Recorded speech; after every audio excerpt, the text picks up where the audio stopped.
Welcome back to income tax class.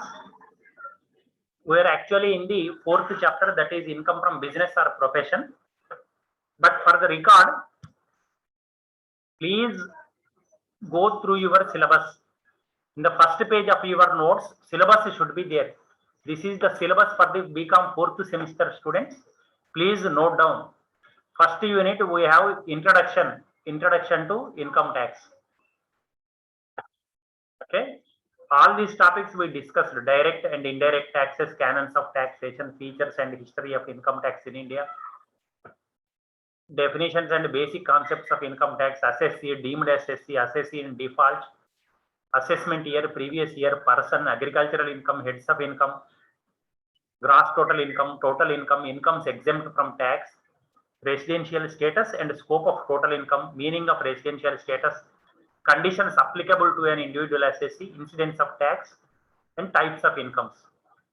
These topics we have discussed in the first unit. This is the first unit syllabus. Second unit is income from salaries. Okay. Definition of salary, characteristics of salary. See, in the yesterday's class, I have started this topic, characteristics of salary. I defined the concept of salary also. Okay. Then third chapter is income from house property. This chapter is totally over. We have calculated several problems in income from house property. Then fourth chapter is profits and gains of business or profession. This is the fourth chapter. We are actually in the fourth chapter. Okay. Profits and gains of business or profession. And the last chapter is capital gains and income from other sources. These are the 5 units. See, you all know in income tax how many heads are there? How many heads of income are there? 5 heads, sir. 5 heads are there. Introduction to those heads is first chapter or first unit. What is income tax? What are the canons of taxation? How residential status is calculated? Everything you will learn in first unit. Remaining 4 units, 5 heads are covered in 4 units. That is, first head is income from salaries. Second head is income from house property. Third head is profits and gains of business or profession. Fourth head is capital gains, income from capital gains. Fifth head is income from other sources. These are the 5 heads of income which are covered in 4 units. Yes, is it clear? Your syllabus, did you understand?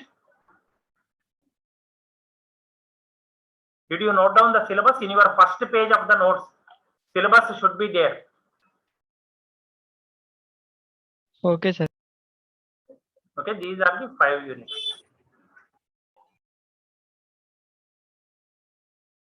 In the previous class, I have started this topic, that is, what is income from salary.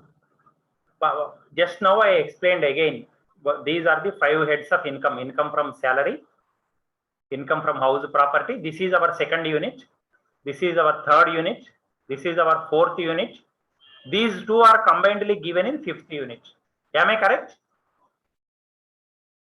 Yes, am I correct? Yes, sir. Okay, right. So in the yesterday's class, I mentioned that salary is the remuneration received by an individual periodically. Normally, we will receive salary on a monthly basis. Okay, on a monthly basis we will receive, and employer-employee relation should be there in salary. Okay, employer will order, employee will have to follow, will have to obey that order.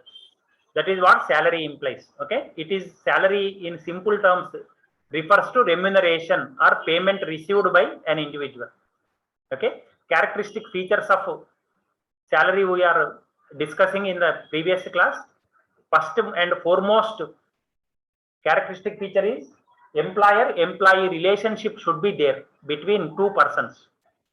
Okay, the other one may not be a person. See, one person may be an individual, from another person employer may be government is not an individual, please remember. Okay, so employer may be a government, a local authority, a company, or any other public body, or an association, or HUF. What do you mean by HUF? Hindu undivided families. Very good, Hindu undivided family. Okay, or even an individual. So one person is going to be there, others may be company or government or HUF or even an individual, like that. Okay, so employer-employee relationship is important. Second one, salary from more than one employer. A person may receive salary from more than one employer also. All you should show under income from salary head only. Okay, in the previous class I mentioned. Similarly, salary from present, past, or prospective employer. All these you have to show under the head salary. Again, tax-free salary. Sometimes the employer will not only pay salary to you, but on behalf of you, he will pay tax also. That also you have to show. Okay, sometimes if you are a very important person, if you are enjoying a good position in the organization, your employer will pay salary for you, and again he will pay tax on behalf of you also. Sometimes it happens. Okay, similarly, I mentioned in the previous class, if a person happens to be a MP, member of parliament, you should not show his salary under the head salary. You should show his income as income from other sources. See, just now I mentioned 5 heads are there. In this head you have to show income from other sources. You have to show the remuneration received by member of parliament. It is not salary. Okay, for MPs you should not say that is salary for an MP. It is income from other sources you have to mention. Okay, similarly, sometimes you may receive some amount from others. That remuneration you should not show under the head salaries. See, perquisites or benefits or any other remuneration from other persons you may receive. See, what is perquisite means? This you have to pronounce as perquisite. See, perquisite means any non-monetary benefit. Means you may be provided a house to live by your friend, or you may have been provided a car to travel by an employer, or by not employer, other than an employer. That is known as perquisite. So in monetary terms they are not giving you, they are providing certain facilities to you. Those facilities are known as perquisites. So whatever income that you receive from them, from that source, we have to show under income from other sources, because that person is not your employer. I told no, under the head salary if you have to mention means compulsorily there should be a relationship of employer and employee. యజమాని ఉద్యోగి సంబంధం ఉండాలి. ఆ సంబంధం లేకుండా మిగిలిన ఏ benefit పొందినా కానీ నువ్వు జీతం కింద నుండి ఆదాయం కింద చూపించరాదు. So that you have to show under income from other sources. Okay, place of accrual of salary income. Similarly, you can receive salary from not only India, from foreign country also you can receive salary. Place of accrual of salary income. Accrual means the receipt of salary income here. So you can receive salary from not only India, from foreign country also you can receive. All those you have to show under the head income from salary. అంటే మన జీతం మన దేశం నుంచి మాత్రమే కాకుండా వేరే దేశం నుంచి కూడా మనం కొన్ని సందర్భాల్లో పొందుతాము. సో అవన్నీ కూడా ఇన్కమ్ ఫ్రమ్ శాలరీ హెడ్ కిందనే మనం చూపించవలసిన అవసరం ఉంటుంది. Okay, did you understand?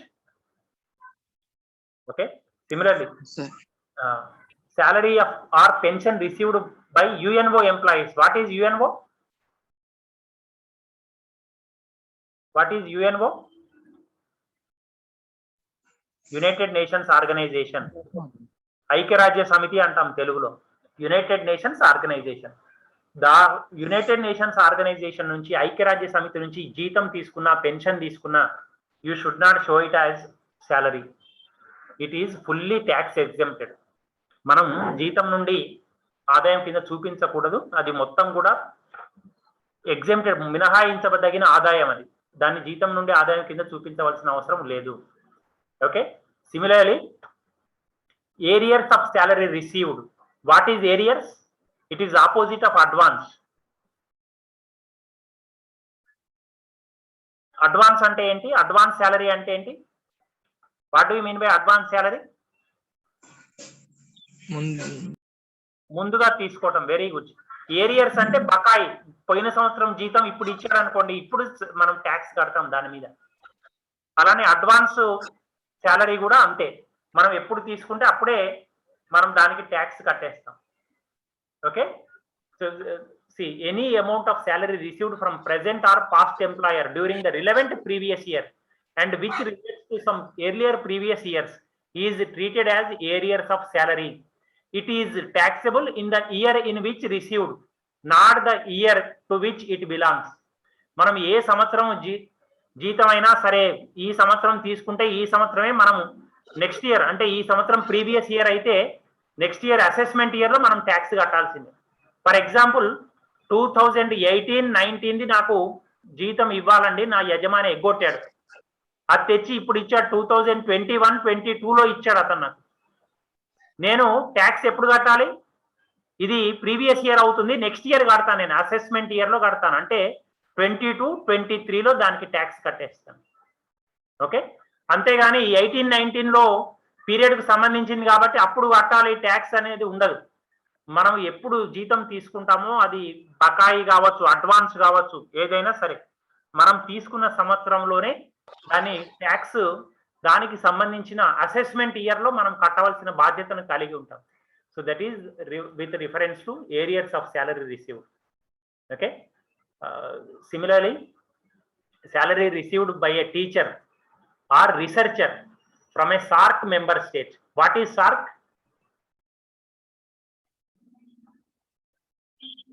Yes, what is SARC? Anybody knows or don't know?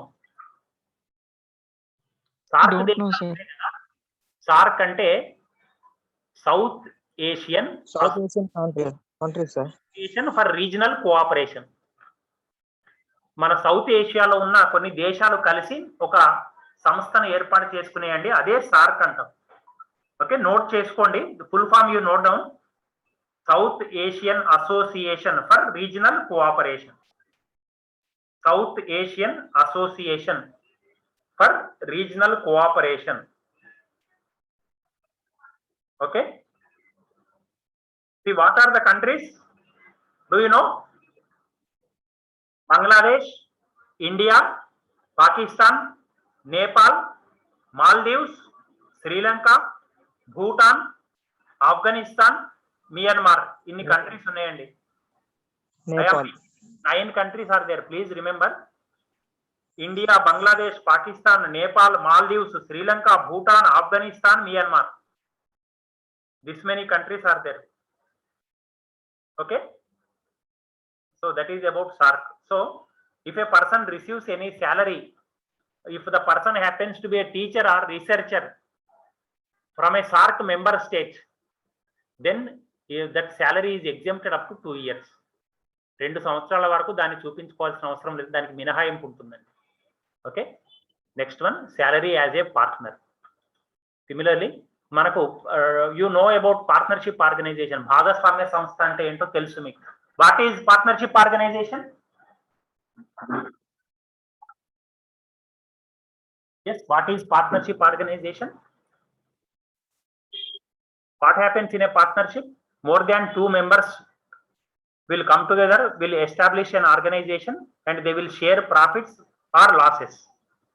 Okay, that is what partnership means. So partners, sometimes they will receive salary from the partnership organization. That salary you should not show under the head salaries. It should be shown under the head profits and gains of business. Please remember. మనకు భాగస్వామ్య సంస్థలో జీతం తీసుకుంటే అది జీతం head కింద చూపించకూడదు. What is the reason? Can anybody tell? They can get profits, sir, not salary. Okay. See, not only that, see, first condition what I mentioned, there should be relationship. What is that relationship? Employer-employee relationship should be there. That is important. In partnership, he is the owner. There is no employer-employee relationship. He is the owner. So he cannot show under the head salary. So he has to show it whatever income, whatever salary that he receives, he should show under the head profits and gains of business. Okay, that is the main reason. Okay, similarly, payments received by legal heirs of deceased employee. Who is a deceased employee? Deceased employee ante evaru? Disease. See, two diseases are there. This disease means vyadhi, any suffering because of some health problem, that is disease. DISEASE. This disease means dead person. ఎవరన్నా ఒకరు ఉద్యోగంలో ఉండి చనిపోయినారు అనుకోండి, వాళ్ళ వారసులకు legal hairs, వాళ్ళ వారసులకు డబ్బులు ఇస్తారు కదా, అది జీతాన్ని బట్టి ఉంటుంది, వాళ్ళు ఎంతకాలం సర్వీస్ చేశారో బట్టి ఉంటుంది, వాళ్ళు ఏ సంస్థలో పనిచేశారో బట్టి వారసులకు డబ్బులు చెల్లించడం అనేది జరుగుతుంది. So that whatever payment that is received by legal heirs of a deceased person, all that payments should be shown under income from other sources. That is not salary for the legal heirs. Legal heir ante varasulu. Okay,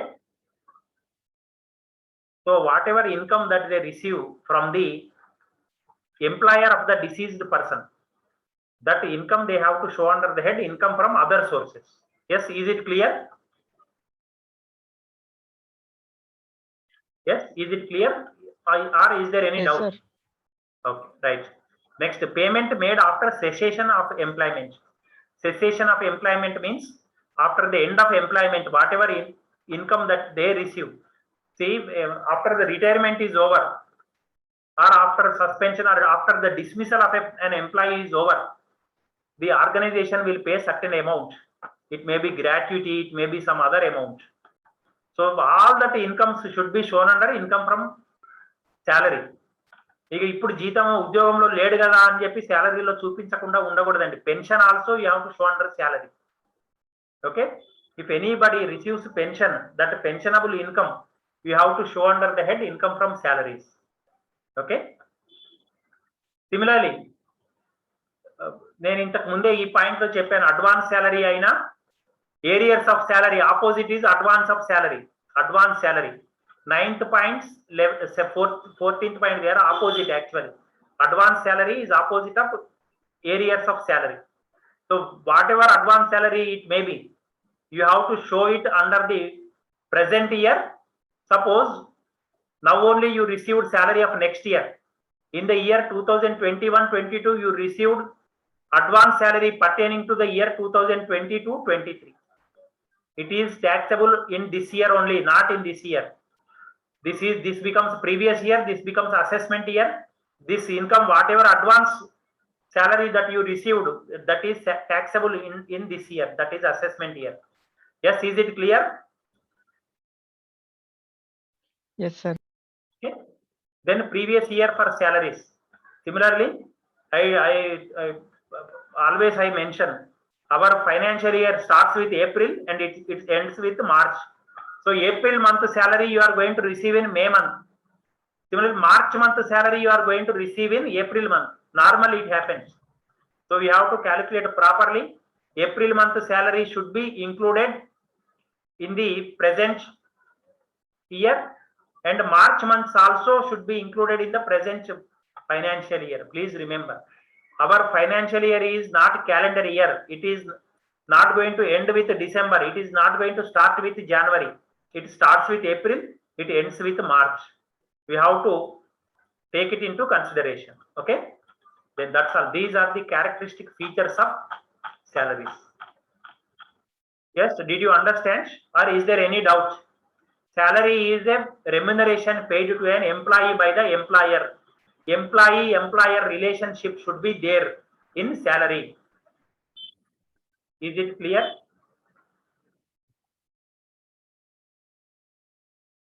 Okay.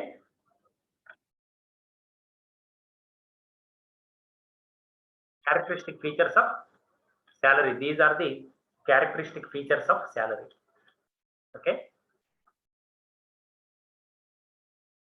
This is one of the important topics in income tax, revenue expenditure and capital expenditure. See, if the benefit of an expenditure extends to more than 1 year, then that expenditure is known as capital expenditure. Let us take, for example, buildings, machinery, furniture, all those expenditures that you spend on them, the benefit you are going to enjoy for more than 1 year, those expenses will be termed as capital expenses. And all other expenses which are incurred by your organization, the benefit of which is limited to 1 year, all those expenditures are known as revenue expenditures. So this is a very, very important concept in income from business or income from profession. Profits and gains of business or profession. Okay. So you note down this definition and the differences also. Please note down. Okay. So these are the differences. You can see it. Capital expenditure, revenue expenditure, the basis of difference. This is very important. Okay. Capital expenditure is spent on valuable goods, which is used, the valuable goods or services which are used for the long duration, for more than 1 year. Okay. Revenue expenditure is that amount spent on the more goods, on the goods or services. This more is not required. On the goods or services which are used, consumed in the short duration. It may be telephone expenses, it may be water expenses, it may be electricity expenses, like that. Okay. Year of benefit. See, several years the benefit of capital expenditure is going to be there. Okay. We will derive, this is not a drive, derive. We will derive the benefit from these expenditures in the current year only, revenue expenditure. Capital expenditure has a duration of more than 1 year. The revenue expenditure has a duration of up to 1 year. The is not required. It will be whatever capital expenditure that you incur, that will be posted in the balance sheet, that you know. If you purchase furniture or buildings, where you are going to show? In a balance sheet asset side you are going to show. If it is revenue expenditure, means you are going to show on the debit side of trading account or profit and loss account. Okay. Then capitalized. Capital expenditure, the amount of expenditure that is spent on capital expenditure will be capitalized. Capitalized means, what does it imply? You are going to show on the liability side, and every year you are you are going to show on the assets side, and every year you are going to deduct some amount from it as depreciation. Did you understand? That is what you mean by saying capitalized. Buildings, furniture, machinery, you are going to show on the assets side, and you are going to show some depreciation on those expenditures. Okay. Revenue expenditures will not be capitalized. It is a non-recurring expenditure. So it is non-recurring in nature. It is non-recurring in nature. Non-recurring means it will not happen every day. One time if you purchase buildings, means several times you are going to use it, several years you are going to use it. Whereas recurring means happening again and again. See, if you incur revenue expenditure, every month you have to pay. Suppose you are in a rented accommodation, every month you have to pay rent. Electricity charges, every month you have to pay. Water expenses, every day you have to pay. Telephone charges, every month or every year you have to pay. So recurring nature is going to be there, whereas these are of non-recurring nature. Okay. Are you able to understand? Yes, sir. Okay. Yes, sir. Okay. So recurring means happening again and again. Non-recurring means they will not happen again and again. Only one time or two or three times you will spend. That's all. You will use them for several years. Okay. They are incurred in order to improve working capacity or to grow the business. Okay. Buildings, if you purchase additional machinery, it will increase your working capacity. Whereas revenue expenditure you are going to incur in order to run the existing business capacity properly. Okay. So you already have a building. If you did not pay rent, sorry, if you did not pay electricity charges, it is not going to be of any use to you. Without current, you cannot do anything nowadays. Okay, so revenue expenditure is spent in order to see to it that the business is run smoothly. Okay, these are not matched with the capital receipts. Capital receipts are not going to be matched with capital revenues. Means capital expenditures. What is that matching concept? When the topic exactly comes, I will discuss with you. For the time being, in the differences you note down. Okay, these are matched with the revenue receipts to know the profit or loss for the year. See, whatever revenue expenditure that you incur, you are going to match it with the present year's income. If at all anything is there, you are going to match it. In the present year only, you are going to show the income that is received from a revenue expenditure. Okay, when it comes, when the topic comes exactly, then I will explain to you. Whereas in case of capital expenditure, it has no subcategories. Whereas in revenue expenditure, you have two different subcategories: direct expenses, indirect expenses. Okay, in exactly in cost accounting, this will come. What are the direct expenses? What are indirect expenses? In the final year, you will learn about them. Direct expenses, indirect expenses. For the time being, you learn these differences. That's all. Did you understand, or is there any doubt? Understand, sir. Okay. So this you note down, the definition also you note down. Okay. Not only this, here the definition of capital expenditure is shown. The definition of revenue expenditure also I will show you just a minute. So here this definition, two are there, you see: revenue expenditure, capital expenditure. If the benefit of the payment expires within one accounting year, then it is known as revenue expenditure. For example, rent, salaries, etc. If the benefit of payment accrues for more than one accounting year, then it is known as capital expenditure. For example, purchase of machinery, building, etc. Okay, both are there. You note down this definition of capital expenditure and revenue expenditure. The differences also you note down. Okay, so this is about capital expenditure, revenue expenditure, and the characteristic features of salary. So in this class, we have learned about them. These two topics we have learned. What is capital expenditure, what is revenue expenditure, and what is the characteristic feature of salary. Okay, in the next class, we will discuss some other topics. So thank you very much, dear students.